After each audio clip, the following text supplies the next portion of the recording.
இன்றைக்கி பன்னீர் டிக்கா பிரியாணி செய்ய போகிறோம். அதுக்கு வந்து பிரியாணி மாதிரி தான் தாளிக்கணும். அதுக்கு முன்னாடி வந்து நம்ம பன்னீர், ஆனியன், கேப்சிகம் இது 3ம் பெரிய பெரிய க்யூபாக கட் பண்ணி ஒரு பவுலில் வந்து curd, roasted besan, salt, chilli powder, Kashmiri chilli, jeera powder, turmeric, kasuri methi, lemon, oil இதை போட்டு நல்லா மிக்ஸ் பண்ணி 10 மினிட்ஸ் வச்சுட்டு ஓடிஜியில் 120ல் க்ரில்லில் 15 மினிட்ஸ் வச்சு எடுக்க போகிறேன்.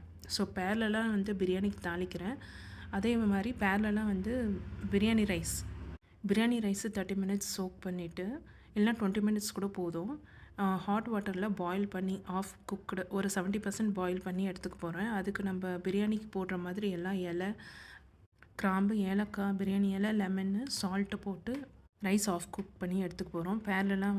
பேனில் வந்து ஆயிலு, ஆனியன்னு, ஜிஞ்சர் கார்லிக் போட்டு நல்லா வதக்கிட்டு 2 பச்சை மிளகாய் போட்டு நல்லா வதக்கிட்டு 2 தக்காளி போட்டு நல்லா வதக்கிட்டு கூட கொத்தமல்லி, புதினா சேர்த்துக்கலாம். இது நல்லா வதங்கின பிறகு நமக்கு பவுட்ரெலாம் போட்டுக்க போகிறோம்.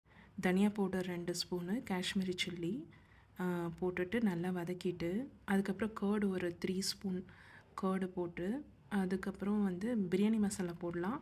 இல்லைனா வந்து மேஜிக் மசாலா, நான் ப்ரீவியஸ் வீடியோவில் சொன்ன மேஜிக் மசாலா போட்டு நல்லா வதக்கிட்டு கொஞ்சம் தண்ணி ஒரு 1/2 கப்பு 1 கிளாஸ் கூட தண்ணி போட்டு நல்லா ஸ்ப்ரெட் பண்ணுற மாதிரி கொஞ்சம் நல்லா கொதிக்க விடணும். கொதிக்க விட்ட பிறகு நம்ம இந்த ஓடிஜியில் வைக்கலனா கூட நீங்கள் தவாவில் கூட இதை வந்து பன்னீரை ஃப்ரை பண்ணி எடுத்துக்கலாம். அது ஒரு லேயர் போட்டுட்டு பேரலாக தவாவை சூடு பண்ணி அதில் வச்சுட்டேன்.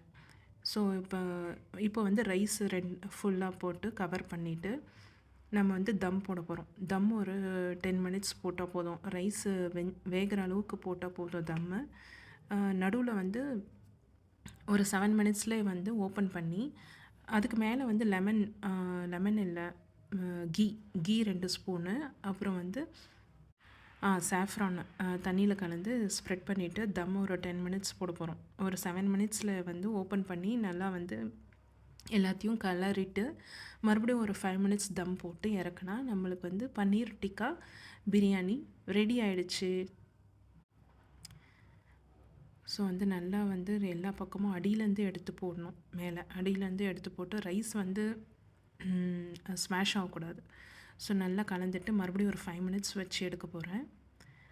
அதுக்கப்புறம் வந்து ஜஸ்ட்டு வந்து போட்டு சுட சுட வந்து ரெடி ஆகிடுச்சு பன்னீர் டிக்கா மசாலா. இது வந்து அப்படியே பன்னீர் பிரியாணி வந்து செம்மையாக இருக்குது. பன்னீர் டிக்கா பிரியாணி டேஸ்ட்டும்